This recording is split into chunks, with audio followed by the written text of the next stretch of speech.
मोर दुलरवा देशवासी मन नमस्कार।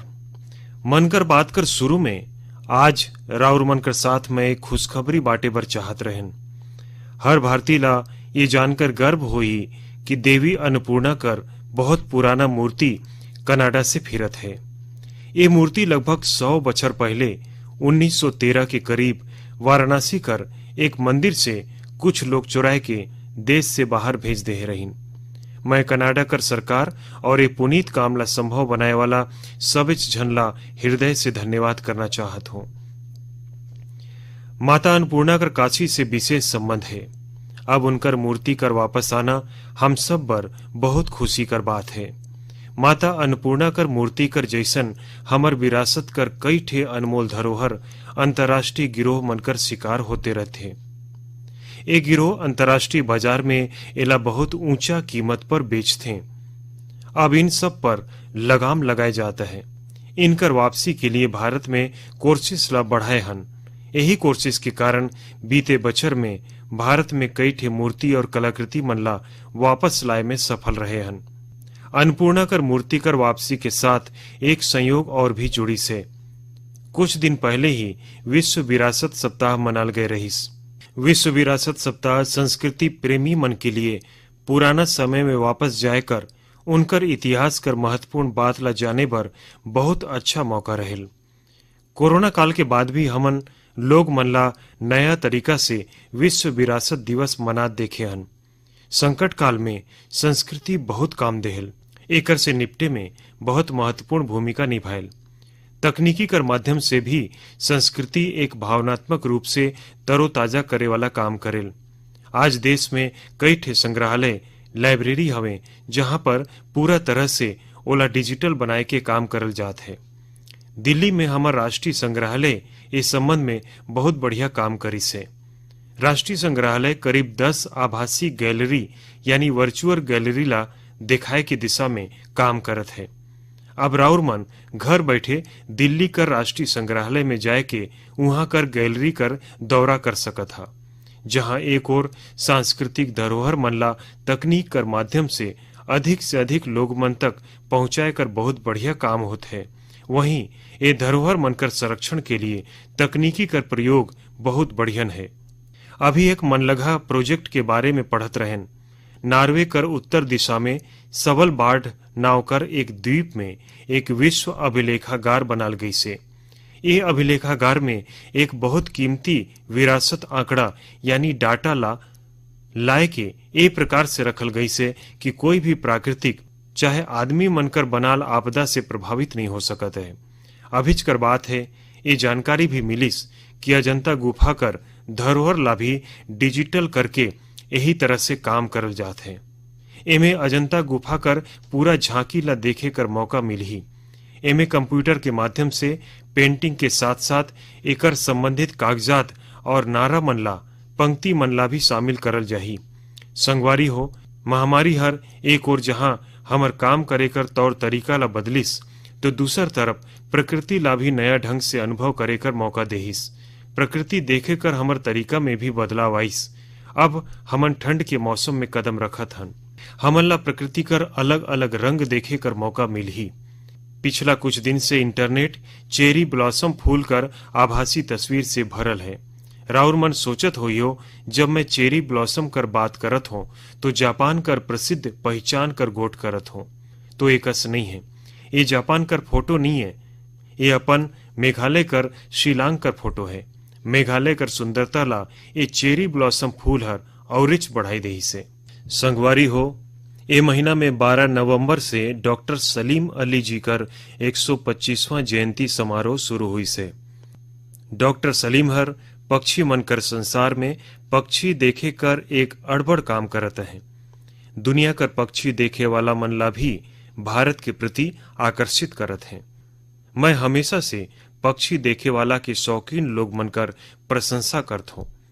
बहुत धीरज के साथ ओमन घंटों तक सुबह से मझनिया तक पक्षी मन ला देख सकत हैं। प्रकृति कर नजारा कर आनंद लेते और अपन ज्ञान ला हम सब लोग मन तक पहुंचाते भी रहते। भारत में भी बहुत सा पक्षी देखवैया समिति काम करत है। राउर मन भी जरूर ए विषय के साथ जुड़ियो। मोर भागदौड़ कर जिंदगी में मोला भी पाछू दिन केवड़िया में पक्षी मनकर साथ समय बिताएकर बहुत यादगार अवसर मिलिस। पक्षी मनकर साथ बिताल समय राउर मनला प्रकृति से भी जोड़ही और पर्यावरण पर प्रेरणा भी देही। मोर दुलरवा देशवासी मन, भारत कर संस्कृति और शास्त्र हमेशा से पूरा दुनिया के लिए आकर्षण का केंद्र रही है। कई लोग तो एकर खोज में भारत आइन और हमेशा के लिए यहीं पर बस गईं, तो कई लोग वापस अपन देश फिरिन और संस्कृति कर संवाहक बनिन। मोला जोनास मसेती के बारे में जाने कर मौका मिलिस, जिला विश्वनाथ के नाम से जानते। ब्राजील के लोग मनला वेदांत और गीता सिखाते। वो विश्वविद्या नाम कर एक संस्था भी चलाते, जो रियो डी जेनेरियो से घंटा भरकर दूरिया पर पेट्रोपोलिस कर पहाड़ी में बसिस है। जानस यांत्रिक इंजीनियरिंग कर पढ़ाई करे के बाद स्टॉक मार्केट में अपन कंपनी में काम करीन। बाद में रुझान भारतीय संस्कृति और सबले बढ़कर वेदांत के तरफ हुई। स्टॉक से लेकर आध्यात्म तक वास्तव में एक लंबा यात्रा है। जॉनस हर भारत में वेदांत दर्शन कर अध्ययन करीन और 4 साल तक कोयम्बटूर कर आर्ष विद्या गुरुकुलम में रहीन। जानस में एक और बढ़ियन बात है, वो नियमित रूप से ऑनलाइन कार्यक्रम करते, रोज दिन ओकर प्रसारण भी करते। पाछू 7 बछर में जॉनस हर वेदांत पर अपन निशुल्क कोर्स के माध्यम से 1.5 लाख से अधिक विद्यार्थी मनला पढ़ाई से। जानस न केवल एक बड़ा काम करत है, बल्कि ओला ऐसन भाषा में करत है जेला समझे वाला कर संख्या बहुत अधिक है। लोग मन में एला लेकर काफी रुचि है कि कोरोना और क्वारंटाइन के समय में वेदांत कैसे मदद कर सकत है। मन कर बात कर माध्यम से मैं जॉनस ला ओकर प्रयास पर बधाई देत हूँ और उनकर भविष्य के लिए कोर्सेस पर शुभकामना भी देत हूँ। संगवारी हो, यही तरह अभी एक खबर पर राउर मनकर ध्यान जरूर गई सोई। न्यूजीलैंड में वहां कर नवनिर्वाचित सांसद डॉक्टर गौरव सरमहर विश्व कर प्राचीन भाषा में से एक संस्कृत भाषा में शपथ लेहिस। एक भारतीय के रूप में भारतीय संस्कृति कर एकस प्रचार हम सब ला गर्व से भर देल। मन कर बात के माध्यम से मैं गौरव शर्मा जी ला शुभकामना देत हूँ। हम सबकर कामना है और न्यूजीलैंड में लोग मनकर सेवा में कई ठेवो उपलब्धि प्राप्त करें। मोर दुलरवा देशवासी मन, कल 30 नवंबर के हमन श्री गुरु नानक देव जी कर 551वां प्रकाश पर्व मनाब। पूरा दुनिया में गुरु नानक देव जी का प्रभाव स्पष्ट रूप से दिखाई देहल। वैंकूवर से वेलिंगटन तक, सिंगापुर से दक्षिण अफ्रीका तक उनकर संदेश हर तरफ सुनाई देते। गुरु ग्रंथ साहब में कहल गई से सेवक को सेवा बन आई, अर्थात सेवक कर काम सेवा करना है। बीते कुछ बछर में कई महत्वपूर्ण पड़ाव आइस और एक सेवक के रूप में हमन ला बहुत कुछ करे कर अवसर मिलिस। गुरु साहब हमन से सेवा लेहिन। गुरु नानक देव जी कर 550वां प्रकाश पर्व, श्री गुरु गोविंद सिंह जी कर 350वां प्रकाश पर्व, अगला बछर श्री गुरु तेग बहादुर जी कर 400वां प्रकाश पर्व भी है। मोला महसूस होत है कि गुरु साहब कर मोर ऊपर विशेष कृपा रहिस, जो मोला हमेशा अपन काम में बहुत करीब से जोड़िन है। संगवारी हो, राउन मन जानत हो कि कच्छ में एक गुरुद्वारा है, लखपत गुरुद्वारा साहिब। श्री गुरु नानक देव जी अपन उदासी के दौरान लखपत गुरुद्वारा साहिब में रुके रहीन। 2001 के भूकंप से ये गुरुद्वारा ला भी नुकसान पहुंचिस। गुरु साहब कर कृपा है कि मैं गुरुद्वारा की मरम्मत कर पारेन। न केवल गुरुद्वारा कर मरम्मत करल गईस, बल्कि होकर गौरव और भव्यता ला फिर से स्थापित करल गईस। हम सबला गुरु साहिब कर भरपूर आशीर्वाद मिलिस। लखपत गुरुद्वारा कर संरक्षण के प्रयास ला 2004 में UNESCO Asia Pacific heritage award में अवार्ड ऑफ डिस्टिंक्शन पुरस्कार देल गईस। पुरस्कार देहे वाला निर्णायक ये पाइस कि मरम्मत के समय शिल्प से जुड़ल बारीकी ला विशेष ध्यान देहल गई से। जज मन ये भी नोट करिन कि गुरुद्वारा के पुनर्निर्माण कार्य में सिख समुदाय कर न केवल सक्रिय भागीदारी रहीस बल्कि उनकर ही मार्गदर्शन में काम हुई से। लखपत गुरुद्वारा जाकर सौभाग्य मोला तब भी मिलिस जब मैं मुख्यमंत्री नहीं रहन। वहां जाकर मोला बहुत ऊर्जा मिलथे। एक गुरुद्वारा में जाकर हर कोई खुद ला धन्य महसूस करेल। मैं ये बात के लिए बहुत आभारी हूँ कि गुरु साहेब मोर से निरंतर सेवा लेहिन। पिछला बछर नवंबर में ही करतारपुर साहब कॉरिडोर कर खुलना बहुत ऐतिहासिक समय रहीस। ये बात मैं जीवन भर अपना हृदय में संजो कर रखूं। ये सब हमन कर सौभाग्य है कि श्री दरबार साहब कर सेवा करें और एक अवसर मिलिस। विदेश में रहे वाला हमर सिख भाई बहन के लिए अब दरबार साहब कर सेवा के लिए पैसा भेजना बहुत सरल हो गई से। एक कदम से विश्व भर कर संगत दरबार साहब की ओर लिघे आए गए से। संगवारी हो, ये गुरु नानक देव जी ही रहीन जो लंगर कर परंपरा शुरू करे रहीन। और आज हमन देखत हन कि दुनिया भर में सिख समुदाय कौन प्रकार से इस समय में लोग मन ला खाना खिलाए के अपन परंपरा जारी रखीन है। मानवता कर सेवा कर ये परंपरा हम सभी के लिए निरंतर प्रेरणा कर काम करत है और मोर कामना है कि हम सभी सेवक के रूप में काम करत रहें। गुरु साहब मोला और देशवासी मन से ऐसे प्रकार सेवा लेते रहें। एक बार फिर गुरु नानक जयंती पर मोर बहुत बहुत शुभकामना।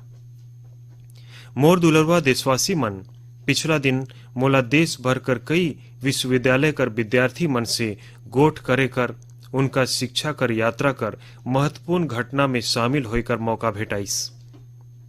तकनीकी के जरिए मैं IIT गुवाहाटी, IIT दिल्ली, गांधीनगर कर दीनदयाल पेट्रोलियम विश्वविद्यालय, दिल्ली कर JNU यूनिवर्सिटी और लखनऊ यूनिवर्सिटी कर विद्यार्थी से संपर्क स्थापित करें।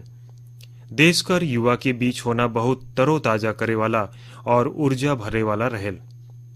विश्वविद्यालय कर परिसर तो एक प्रकार से मोला छोटा भारत लगेल।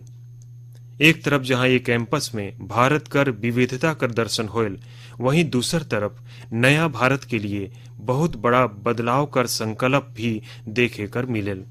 कोरोना से पहले के दिन में जब मैं सीधे सीधे कोई संस्था कर कार्यक्रम में जात रहन तो ये भी निवेदन करत रहन कि आसपास के स्कूल से गरीब बच्चा मन ला भी समारोह में आमंत्रित करल जाए। वो बच्चा मन वो समारोह में मोर विशेष मेहमान बनकर आत रहीन। एक छोटा सा बच्चा बहुत बड़ा समारोह में कोई युवा डॉक्टर, इंजीनियर और वैज्ञानिक बनत देखे, ओला मेडल लेते देखे तो ओकर मन में भी नया सपना जगेल। मैं भी कर सकत हूँ। ये आत्मविश्वास जगेल, संकल्प के लिए प्रेरणा मिलेल। संगवारी हो, एकर अलावा एक और बात जाने कर मोला हमेशा से रुचि रहीस कि संस्था के पुराना विद्यार्थी कौन है। वो संस्थान के पुराना विद्यार्थी मन से लगातार मिले कर व्यवस्था आपस में है कि नहीं। वहां पर पुराना विद्यार्थी से मिले कर व्यवस्था कितना बढ़ियन है। मोर युवा संगवारी मन, राउर मन जब तक कोई संस्था कर विद्यार्थी रथा तब तक वहां पढ़ाई कर था, लेकिन वहां कर पुराना विद्यार्थी राउर मन जीवन भर रथा। स्कूल काल से निकले के बाद दो चीज कभी खत्म नहीं होयल। एक राउर मन कर शिक्षा कर प्रभाव, दूसर राउर मन कर अपन स्कूल कॉलेज से लगाओ। जब कभी पुराना विद्यार्थी मन आपस में बात करते तो स्कूल कॉलेज कर उनकर याद में किताब और पढ़ाई से ज्यादा परिसर में बिताल समय और दोस्त मन के साथ बिताल समय होते। और यही याद में जन्म लेहल एक भाव संस्था के लिए कुछ करे कर, जहां राउर कर व्यक्तित्व कर विकास हुईस, वहां कर विकास के लिए राउर मन कुछ करें, एकर से बड़ा खुशी कहीं नहीं मिल सकता है। मैं कुछ ऐसा कोशिश के बारे में पढ़े हो जहां पुराना विद्यार्थी मन अपन पुराना संस्था पर बढ़ चढ़ कर करीन है। आजकल पुराना विद्यार्थी मन एला लेकर बहुत सक्रिय हैं। IIT पढ़े वाला मन अपन संस्थान ला सभागार, व्यवस्था केंद्र, इनक्यूबेशन सेंटर जैसा अलग अलग व्यवस्था खुद बनाए कर देहिन है। ये सब कोशिश वर्तमान विद्यार्थी के लिए सीखे कर अनुभव ला बढ़ाएल। IIT दिल्ली हर एक स्थायी निधि कर शुरुआत करी से, जो बड़ सुघर विचार है। विश्व कर जाना माना विश्वविद्यालय में ए प्रकार कर स्थायी निधि बनाए कर संस्कार रहीस जो विद्यार्थी मनकर मदद करेल। मोला लगत है कि भारत कर विश्वविद्यालय भी इस संस्कार ला स्थापित करे में समर्थ है। जब कुछ फिराए कर बात आयल तो कुछ भी बड़ा या छोटा नहीं होयल, हर प्रयास महत्वपूर्ण रहेल। छोटा से छोटा मदद भी मायने रखेल। अक्सर पूर्व विद्यार्थी अपन संस्था कर तकनीकी उन्नति में, बिल्डिंग कर निर्माण में, पुरस्कार और छात्रवृत्ति शुरू करे में, क्षमता विकास कर कार्यक्रम शुरू करे में बहुत महत्वपूर्ण भूमिका निभाते हैं। कुछ स्कूल कर पुराना विद्यार्थी मन कर संघ सलाहकार कार्यक्रम शुरू करीन है। एमे वो अलग अलग बैच के विद्यार्थी मन ला सलाह करते हैं। एकर साथ में शिक्षा कर उद्देश्य कर भी चर्चा करते हैं। कई स्कूल में खास तौर पर हॉस्टल वाला स्कूल कर पुराना विद्यार्थी मन कर संगठन बहुत मजबूत है, जो खेल टूर्नामेंट और सामुदायिक सेवा जैसा गतिविधि कर आयोजन करत रहते। मैं पूर्व विद्यार्थी मन से निवेदन करना चाहत हूँ कि वो जो संस्था में पढ़ाई करीन है वहां से अपन रिश्ता ला और मजबूत करत रहें, चाहे स्कूल हो, कॉलेज हो या विश्वविद्यालय। मोर संस्थान मन से भी निवेदन है कि वो पूर्व विद्यार्थी मन ला मेल कराए कर एक नया तरीका से काम करें, नवा तरीका कर मंच विकसित करें, ताकि पुराना विद्यार्थी मनकर सक्रिय भागीदारी हो सके। बड़ा कॉलेज और विश्वविद्यालय ही नहीं, हमार गांव कर स्कूल कर भी मजबूत पुराना विद्यार्थी मनकर व्यवस्था हो, नेटवर्क हो। मोर दुलरवा देशवासी मन 5 दिसंबर श्री अरबिंदो जी कर पुण्यतिथि है। श्री अरबिंदो जी ला हमन जितना पढ़थन उतना गहराई हमन ला मिलेल। मोर संगवारी हो, श्री अरबिंदो जी ला हमन जितना जानब उतना ही अपन आप ला जान पाबो, खुद ला विकसित कर पाबो। जीवन कर जो भाव अवस्था में राउर मन हा, जो संकल्पना सिद्ध करे बर प्रयासरत हा, उनकर बीच राउर मन हमेशा ही श्री अरबिंदो ला एक नवा प्रेरणा देते पई हो, एक नया रास्ता दिखात पई हो। जैसे आज हमन लोकल वर वोकल अभियान के साथ आगे बढ़त हन, तो श्री अरबिंदो जी कर स्वदेशी कर दर्शन हमन ला रास्ता दिखात है। बंगला में एक बहुत ही असरदार कविता है। छुई सुतो पाए मोन्तो आसे तुंग होते, दिए सलाई काठी ताऊ आसे पोते, प्रोदीप्ति जालिते खेते सुते जेते, किछु ते लोक नाय स्वाधीन। यानी हमारे यहाँ सुई और दिया सलाई तक विदेशी जहाज से आते, खाए पिए सोए कोई बात में लोग स्वतंत्र नहीं है। वो कहत भी रहीन कि स्वदेशी का अर्थ है हमन अपन भारतीय कारीगर मजदूर मनकर बनाल चीज ला पहले देखी। ऐसन भी नहीं है कि श्री अरबिंदो विदेश से कुछ सीखे कर विरोध करत रहीन। जहाँ जो नया है वहां से हमन सीखी, जो हमार देश पर अच्छा हो सकत है वो सब कर हमन सहयोग और प्रोत्साहन करी। यही तो आत्मनिर्भर भारत अभियान में वोकल फॉर लोकल कर मंत्र कर भावना है। खासकर स्वदेशी अपनाए ला लेकर वो जो कुछ कहिन वो आज हर देशवासी मन ला पढ़ना चाहिए। संगवारी हो, यही तरह से शिक्षा ला लेकर भी अरबिंदो जी कर विचार बहुत स्पष्ट रहीस। वो शिक्षा ला केवल किताबी ज्ञान, डिग्री और नौकरी तक सीमित नहीं मानत रहीन। श्री अरबिंदो जी कहत रहीन, हमार राष्ट्रीय शिक्षा हमार युवा पीढ़ी के दिल और दिमाग ला सिखाए वाला होना चाहिए। यानी दिमाग कर वैज्ञानिक विकास हो सके और दिल में भारतीय भावना भरल हो, तभी एक युवा देश कर और बढ़िया नागरिक बन सकत है। श्री अरबिंदो राष्ट्रीय शिक्षा ला लेकर जो बात कहे रहीन, जो बात अपेक्षा करे रहीन, आज देश वही नया राष्ट्रीय शिक्षा नीति के माध्यम से पूरा कर पाए सकत है। मोर दुलरवा देशवासी मन, भारत में खेती और ओकर जुड़ल चीज के साथ नया नया आयाम जोड़ी से। बीते दिनों कृषि सुधार के माध्यम से किसान मन बर संभावनाओं कर द्वार भी खुलिस।